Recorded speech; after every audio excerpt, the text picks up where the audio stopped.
नमस्कार। आज हम जॉन हचिंसन के द्वारा दिया गया वर्गीकरण का अध्ययन करेंगे।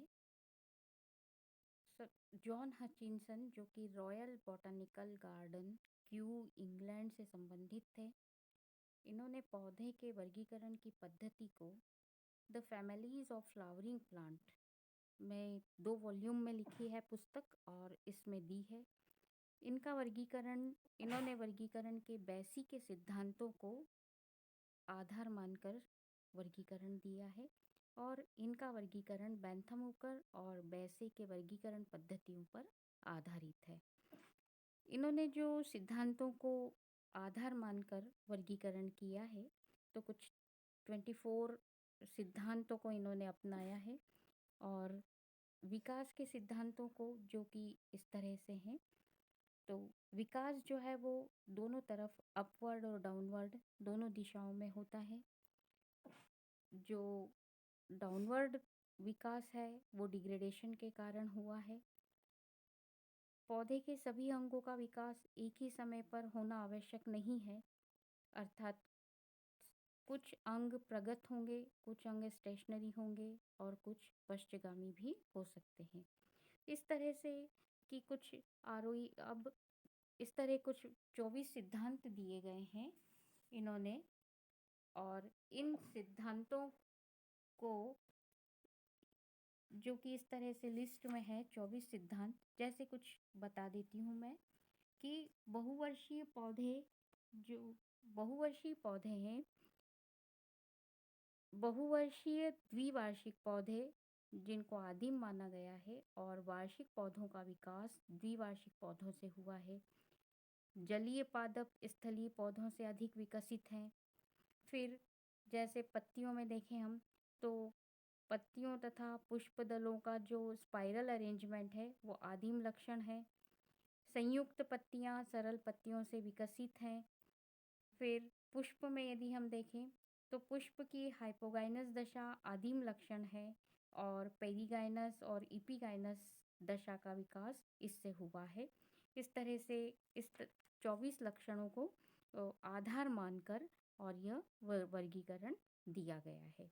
तो सर्वप्रथम जो वर्गीकरण इन्होंने दिया है, तो इन्होंने डाइकोटिलीडन्स और मोनोकोटिली फाइलम, हचिंसन ने दो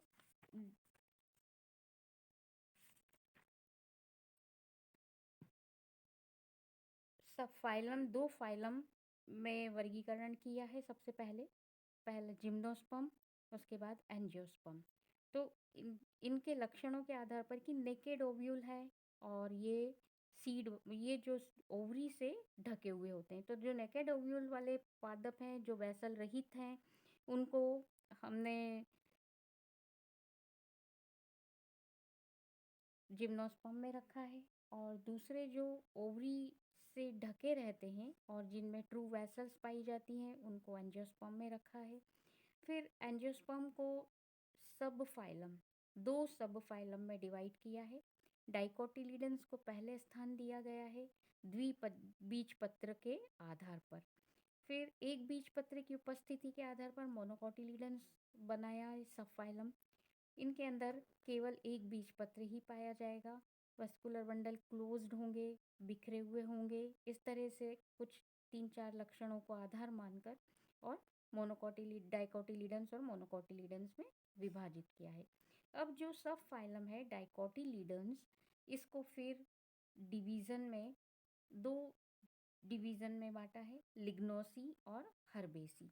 लिग्नोसी मतलब कि इनकी प्लांट की हैबिट के आधार पर इनको 2 भागों में बांट दिया। जो लिग्नोसी है, इसके अंतर्गत वृक्ष और झाड़ियां आधारभूत काष्ठी पौधों का समूह है, और हर्बेसी जो है उसके अंदर सारे शाकीय पौधों का समूह है। अब जो डिवीजन लिग्नोसी है, इसके अंदर सबसे अल्प विकसित कुल है मैग्नोलिएसी, और लिग्नोसी जो डिवीजन है, इसका प्रारंभ अल्प विकसित कुल मैग्नोलिएसी से होता है, और इसी डिवीजन में सबसे अधिक विकसित वर्बिनेसी। इसी तरह से जो हर्बेसी है उसमें रैननकुलेसी से प्रारंभ होता है और मैग्नोलिएसी के समानांतर है जो, और लेबिएटी फैमिली अंत में लेबिएटी फैमिली है जो कि वर्बिनेसी से समानता रखती है। इसी तरह अब जो सब फाइलम है, जो सब फाइलम कैल्सीफ्लोरी मोनिकोटिलिडन्स है, उसकी सब फाइलम मोनोकोटिलिडन्स, इसके अंदर 3 प्रमुख विभागों में इसको डिवाइड किया गया है: कैल्सीफ्लोरी, कोरोलीफ्लोरी और ग्लूमीफ्लोरी। कैल्सीफ्लोरी में कैलिक्स और कोरोला स्पष्ट होते हैं और इसका प्रारंभ ब्यूटोमैसी कुल से होता है और अंत में मेरिटेनेसी फैमिली से होता है। फिर कोरोलीफेरी, इसके अंदर कैलिक्स और कोरोला एक समान पेरियंथ के रूप में होते हैं, मतलब कैलिक्स और कोरोला अलग अलग विभाजित नहीं किया जा सकता, एक जैसे होते हैं, इसलिए उसको हम कहते हैं पेरियंथ। और लिलिएसी से प्रारंभ होकर आर्किडेसी में समाप्त होता है। तीसरा जो है वो ग्लूमीफेरी, पेरियंथ लॉडिक्यूल के द्वारा प्रदर्शित होता है और यह ग्रुप जंकेसी से प्रारंभ होकर ग्रेमिनी पर समाप्त होता है। इस तरह से हचिंसन ने बेसी के सिद्धांतों को आधार मानकर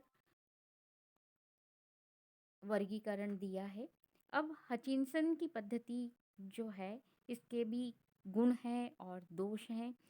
तो जो इसके कुछ गुण हैं वो कि वर्गीकरण प्रणाली में जातिवृत्त संकल्पना को समुचित रूप से प्रयोग करने का प्रयास किया है और वर्गीकरण पूर्णतः फाइलोजेनेटिक है।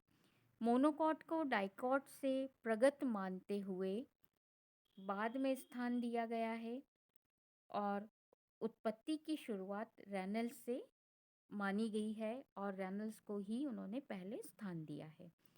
प्रत्येक ऑर्डर और कुल में अपेक्षाकृत निकट संबंधी पादप जातियों को सम्मिलित किया गया है। मैग्नोलियल्स काष्ठीय पादपों का समूह है और रैनल्स शाकीय पौधों का समूह है। काष्ठीय व शाकीय स्वभाव विकास की दो पैरेलल लाइनों को प्रदर्शित करते हैं। अध्ययन की सुविधा के लिए बड़े बड़े ऑर्डर को, जो कि बैंथम वूकर में काफ़ी बड़े बड़े ऑर्डर्स रखे गए थे, तो इन्होंने बैंथम वूकर के क्लासिफिकेशन को भी कुछ अपने में समायोजित किया है। तो बड़े बड़े ऑर्डर्स जो बैंथम वूकर के अंदर हम देख रहे थे उनको छोटी छोटी फैमिलीज़ में विभाजित किया है, जैसे रोजेल्स, पेराइटेल्स, मॉलवेल्स, इस तरह से। फिर कई जो फैमिलीज़ को ऑर्डर का दर्जा दिया है, जैसे लेग्यूमिनेसी, इसको लेग्यूमिनेल्स ऑर्डर दे दिया। सेक्सी फेग्रेसी, इसको सेक्सी फ्रेगेल्स ऑर्डर। पोडोस्टमासी, पोडोस्टमेल्स ऑर्डर। इस तरह से जो काफ़ी बड़ी बड़ी फैमिलीज़ होती थी उनको ऑर्डर का दर्जा दे दिया है हचिंसन ने। फिर कई कुलों को समान लक्षण के आधार पर पुनः व्यवस्थित किया है, जैसे कैक्टल्स को कुकरबिटेसी के पास रखा गया है। रैनल्स, प्रारंभ रैनल्स से और अंत साइप्रेल्स व ग्रेमिनेल्स से किया है, जो कि विकास की पुष्टि करता है। एमेंटिफेरी में कैज्यूराइनेसी कुल का स्थान सबसे पहले रखा गया है, जो कि विकास के आधार पर उचित है।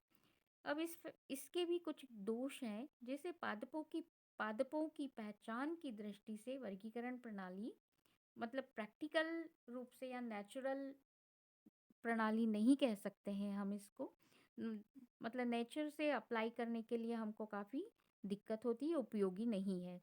वर्गीकरण में काष्ठीय व शाकीय स्वभाव को ज़्यादा महत्व दिया गया है, जिसे कि आधुनिक वर्गीकीवेता उचित नहीं मानते हैं। एंजियोस्पर्म की उत्पत्ति को कल्पित प्रॉक एंजियोस्पर्म से मोनोफाइलेटिक रूप में माना गया है, जो कि आधुनिक विचारधारा से मेल नहीं खाता है।